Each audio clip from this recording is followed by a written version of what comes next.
spoken narration, ghostwritten by the above artist. Mimic their style closely, speak in the first person. The point of a video is to form a deep connection with the audience. Avoid mentioning the name of the ghostwriter. Hey folks, today I'm gonna walk you through installing your drill press. Let's get started. First, make sure you've got your safety gear on. Goggles and gloves are a must. Unplug the drill press. Safety first, right? Now get your base ready. You'll want a sturdy, level surface. Mark the spots where you'll be putting in the bolts. This keeps everything nice and secure. Next, line up the base of the drill press with your marks. Drill pilot holes for the bolts. This makes it easier to attach everything without splitting the wood or damaging your workbench. Grab those bolts and washers, slide the washers onto the bolts and feed them through the holes in the base. Tighten them up with a wrench. Make sure they're snug but don't overdo it. Now it's time to install the column. Slide it into the base and tighten the set screws. Get it straight and secure. You don't want any wobble when you're drilling.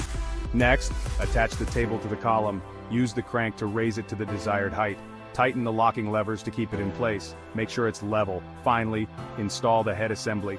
Lift it onto the column and secure it with the locking bolts. Tighten them up good and proper. Alright, plug it in and check all the parts. Make sure everything moves smoothly and there's no wobble. Congrats, you're all set. Your drill press is ready to go. Thanks for watching.